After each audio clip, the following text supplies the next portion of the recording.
Hello my dear students, अब हम बात कर रहे हैं लाइन इंटीग्रेशन के नए कॉन्सेप्ट की, जिसको हम कहेंगे सर्कुलेशन। अगर हम किसी क्लोज पाथ पर किसी फंक्शन को इंटीग्रेट करते हैं तो उसे हम कहेंगे सर्कुलेशन। क्या कहेंगे? सर्कुलेशन। हम इंटीग्रेट कर रहे हैं, integration on line integration on a close path. Okay, क्या कॉन्सेप्ट हम यूज कर रहे हैं? Line integration, line integration, line integration on a closed path, on a closed path। किसी क्लोज पाथ पर अगर हम लाइन इंटीग्रेशन करते हैं तो उसको हम कहेंगे सर्कुलेशन। ओके, उसी से रिलेटेड हमारे पास एक क्वेश्चन है, पर उससे पहले हम उस सर्कुलेशन को कैसे रिप्रेजेंट करेंगे हम देख लेते हैं। अगर हम क्लोज पाथ पर इंटीग्रेट कर रहे हैं तो हम यहाँ पर सर्कल लगा सकते हैं। एक सर्कल लगाने से वो इंडिकेट करेगा कि हम उसे क्लोज पाथ पर इंटीग्रेशन कर रहे हैं। ठीक है, तो इंटीग्रेशन ऑन क्लोज पाथ, इसका मतलब क्या हुआ? ये जो सर्कल यहाँ पर लगाया है हमने, ये जो सर्कल लगाया है, इसका मतलब क्या हुआ है कि integration on close path, integration on closed path. Okay, तो यहाँ पर ये जो रिप्रेजेंटेशन है उसको हमको समझना पड़ेगा। If you are integrating on the close path, what you have to do, you have to put a circle on the integration. Integration पर आपको एक सर्कल पुट करना पड़ेगा। ओके, उसी से रिलेटेड हमारे पास एक क्वेश्चन है, इवेल्युएट दिस सर्कुलेशन। सो यहाँ पर एक सर्कल हम लगा सकते हैं on this close path C, where this F is equal to X square I K plus x Y J K, and C is a boundary of a square in a z equal to 0 plane bounded by the lines x equal to 0, y equal to 0, x equal to a, y equal to a। Okay, सबसे पहले हम यहाँ पर देख लेते हैं कि हमारा जो फंक्शन है वो एक्स वाई प्लेन में ही है, केवल एक्स वाई प्लेन पर प्रेजेंट है। That is x square i cap plus x Y j cap, है ना। बड़ा इंटरेस्टिंग क्वेश्चन है, ध्यान से अगर समझेंगे तो सारे कॉन्सेप्ट हमारे क्लियर होंगे। अब अगर हम F dot d are find करते हैं, you know very well what is this dr, that is the differential displacement, and you know very well what is the value of this dr, x square I k plus x y j k function as it is dot dr, what is this dr, dr is equal to dx I k plus dy j k। okay, so it is our dr. If you are doing the dot product of these two, x multiply with x, so it will become x square into dx, and y component, that is x y multiply with dy। Okay, अब हमको इसको इस close path पर integrate करना है। हमको find करना है integration of this f dot d are on close path, on this close path c। Okay, तो हमको इस क्लोज पाथ पर इंटीग्रेशन करना है किसका? एक्स स्क्वायर डी एक्स का plus x y d y का, इस सी पाथ पर। अब ये सी क्या है, पाथ क्या है, सर्कुलेशन क्या है, जरा हम देख लेते हैं। तो इसे हम प्लॉट करते हैं। यहाँ पर हमारे पास में एक्स एक्सिस है, हमारे पास में वाई एक्सिस है, और हम एक्स वाई प्लेन पर ही बात कर रहे हैं।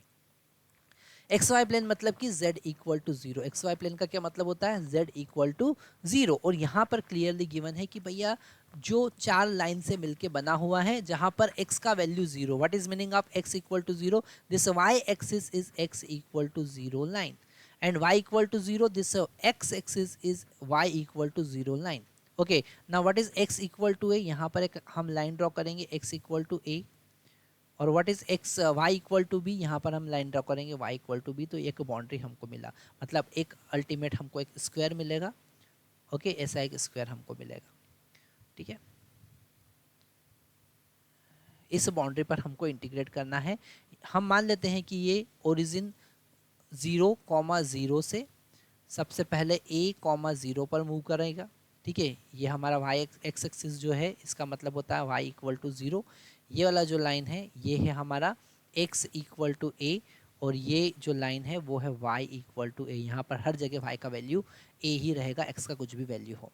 इस पॉइंट का अगर हम देखेंगे तो ये a होगा, और इस पॉइंट की अगर हम बात करेंगे तो 0,a होगा। हम ये समझ सकते हैं, हमको 2D ज्योमेट्री बहुत अच्छे से समझ में आता है। अब अगर हम इसको चार पार्ट में डिवाइड करें तो a से b इंटीग्रेट करना है, b से c इंटीग्रेट करना है, c से d इंटीग्रेट करना है, और d से वापस से a इंटीग्रेट करना है। तो इस पूरे इंटीग्रेशन को हम चार पार्ट में डिवाइड कर सकते हैं। ठीक है। इस पूरे इंटीग्रेशन को, ये जो हमारा सर्कुलेशन है, इसको हम डिवाइड कर सकते हैं 4 पार्ट में, ए से बी पर इंटीग्रेशन, प्लस बी से सी पर इंटीग्रेशन, प्लस सी से डी पर इंटीग्रेशन, प्लस डी से ए पर इंटीग्रेशन। तो इस पूरे इंटीग्रेशन को हम 4 पार्ट में डिवाइड कर सकते हैं और अलग अलग पार्ट पर इंटीग्रेशन को हम अलग अलग तरीके से समझेंगे। तो सबसे पहले हम बात करते हैं ए बी पार्ट की। हम बात करते हैं पार्ट ए बी। अब ए बी मतलब कि हम एक्स डायरेक्शन में मूव कर रहे हैं, हम ए बी एक्स डायरेक्शन में मूव कर रहे हैं, तो इस ए बी पार्ट पर y का वैल्यू सबसे पहले 0 होगा। यहाँ पर y का वैल्यू कितना होगा? 0 होगा और डी वाई भी 0 होगा। There is no change in y because there is fix value of y is equal to 0। D y, what is meaning of d y? D y का मतलब है यहाँ पर चेंज इन y। तो यहाँ पर तो y कांस्टेंट है और y कांस्टेंट है तो d y equal to 0। y यहाँ पर कांस्टेंट है ना, इस y एक्सिस एक्स एक्सिस पे y का वैल्यू क्या होगा? कांस्टेंट होगा। तो यहाँ पर हमको समझ में आया। और x का वैल्यू जो है वो कहाँ से कहाँ तक वेरी कर रहा है? वो 0 से a तक वेरी कर रहा है। ठीक है, ये सारी वैल्यू अगर हम यहाँ पर इंटीग्रेशन में पुट करेंगे a से b वाले पार्ट में, f डॉट डी आर, इसका वैल्यू हम यहाँ पर कैलकुलेट कर रहे हैं, पर उससे पहले हम ये सारी वैल्यू यहाँ पर पुट कर देंगे। तो x का वैल्यू हमको x के रिस्पेक्ट में इंटीग्रेट करना है। x का वैल्यू कहाँ से कहाँ तक गया? 0 से a तक, और यहाँ पर ये वाला टर्म 0 हो जाएगा क्योंकि डी वाई इक्वल टू 0 है। अब इसको इंटीग्रेट करेंगे तो हमको मिलेगा x raise to power 3 divided by 3, limit put करेंगे 0 टू a, तो हमको मिलेगा a क्यूब बाई 3। इस इंटीग्रेशन में आपको कोई प्रॉब्लम नहीं आना चाहिए। ए बी पार्ट पर हमने यहाँ पर इंटीग्रेशन किया है। अब हम बी सी पार्ट पर इंटीग्रेशन करेंगे।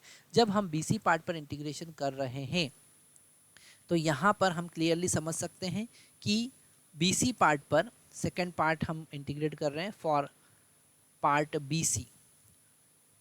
अगर हम बी सी पार्ट की बात करें तो वहाँ पर x का वैल्यू कांस्टेंट है, x इक्वल टू a है। अगर x का वैल्यू कांस्टेंट है तो dx इक्वल टू कितना होगा? वहाँ पर 0 होगा। dx इक्वल टू 0 होगा और y कहाँ से कहाँ तक चेंज हो रहा है? y इक्वल टू 0 से y इक्वल टू 1 तक वो वेरी कर रहा है। y इक्वल टू 0 से y इक्वल टू a तक वेरी कर रहा है, 1 नहीं, a तक वेरी कर रहा है।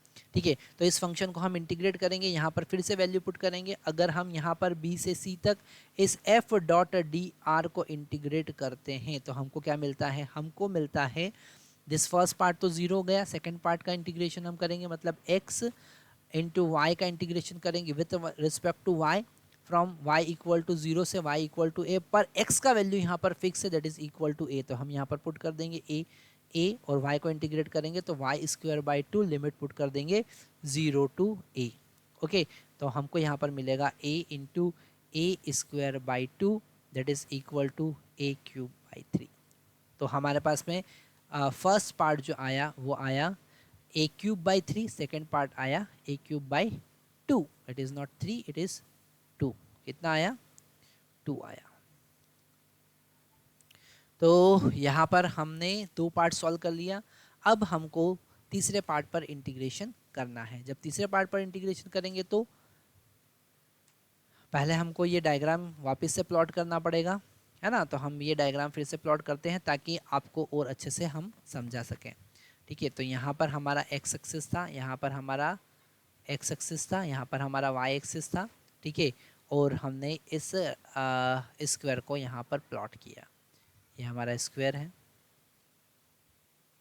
ओके, यहाँ पर ये पार्ट था बी सी, और यहाँ पर अब हमको इंटीग्रेट करना है सी टू डी। ओके, और इस पार्ट पर यहाँ पर हम देखेंगे तो y का वैल्यू कांस्टेंट है, that is equal to a। Okay, और x का वैल्यू a से 0 पर जा रहा है, रिवर्स डायरेक्शन में जा रहा है, हम इस डायरेक्शन में इंटीग्रेशन कर रहे हैं। तो हम लिखेंगे, अगर थर्ड पार्ट यहाँ पर सॉल्व करें for part C to D, okay, हम लिखेंगे y equal to a, okay, और D Y y equal to a। So अगर y का वैल्यू कांस्टेंट है तो डी वाई इक्वल टू यहाँ पर कितना होगा? 0 होगा। ओके, और x का वैल्यू कहाँ से कहाँ तक वेरी कर रहा है? वो a से 0 तक वेरी कर रहा है। ठीक है, यहाँ पर y का वैल्यू a कांस्टेंट है। ओके, और dy का वैल्यू 0 है, x का वैल्यू 0 टू a इंटीग्रेट कर रहा है, वेरी कर रहा है। तो हमको यहाँ पर इंटीग्रेशन करना है c to d of f dot d r. Okay, third part पर हम इंटीग्रेशन कर रहे हैं। तो हमको यहाँ पर मिलेगा, फंक्शन हमारा क्या था जरा हम एक बार देख लेते हैं। फंक्शन हमारा था, ये फंक्शन था हमारे पास में, फंक्शन हमारे पास में था x square into d x plus x y into d y, और इसको इंटीग्रेशन, इसका इंटीग्रेशन हमको करना था। ठीक है, तो यहाँ पर ये सेकेंड टर्म तो हमारा ज़ीरो हो जाएगा, क्यों? क्योंकि d y equal to zero है। ओके, एक्स का इंटीग्रेशन हम करेंगे तो एक्स क्यूब बाई 3, और लिमिट हमको पुट करना है यहाँ पर 0 से a से 0, a से 0। तो अपर लिमिट पुट करेंगे 0 cube minus lower limit put करेंगे a क्यूब डिवाइडेड बाई 3, तो यहाँ पर मिलेगा minus a cube by 3। Okay, ये हमने थर्ड इंटीग्रेशन किया, इसको हम हाईलाइट कर लेंगे। ठीक है, अब हमको फोर्थ पार्ट पर इंटीग्रेशन करना है। तो यहाँ पर जब फोर्थ पार्ट पर इंटीग्रेशन करेंगे तो d से वापस o पर आ गए हम। ठीक है, तो for d to a, d से वापस a पर आ गए, d टू a इंटीग्रेशन करना है, और यहाँ पर हम इंटीग्रेशन करेंगे d से a पर, है ना, किसका? f डॉट डी आर का। पर उससे पहले हम कुछ कॉन्सेप्ट देख लेते हैं कि यहाँ पर हम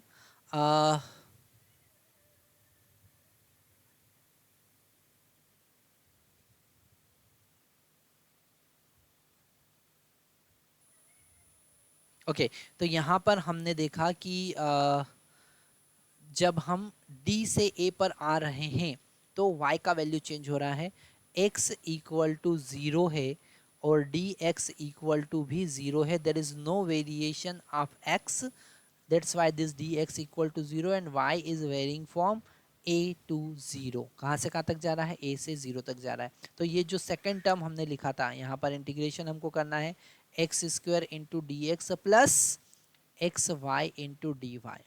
ओके, तो ये वाला टर्म भी 0 हो जाएगा और ये टर्म भी 0 हो जाएगा, क्योंकि यहाँ पर हम dx का वैल्यू 0 पुट करेंगे और यहाँ पर हम x का वैल्यू 0 पुट करेंगे, तो अल्टीमेट हमको 0 ही मिलेगा। ओके, फाइनली अब जब हम सब चारों पार्ट को ऐड करेंगे तो हमको क्या मिलने वाला है एक बार देख लेते हैं। फर्स्ट वाला पार्ट जो हमारा आया था, फर्स्ट पार्ट का आंसर हमारा आया था that is a cube by 3। कितना आया था? a क्यूब बाई 3, तो हम यहाँ पर लिखेंगे a क्यूब बाई 3। सेकेंड वाले पार्ट का हमारा इंटीग्रेशन आया था a क्यूब बाई 2, और थर्ड का इंटीग्रेशन आया था a क्यूब बाई 3, वो भी माइनस का, और फोर्थ वाला 0 आया, तो ये दो चीज़ कैंसिल हो जाएगी। फाइनली हमको मिलेगा a cube divided by 2, that is the answer. तो यहाँ पर हमने देखा कि सर्कुलेशन हम कैसे फाइंड करते हैं।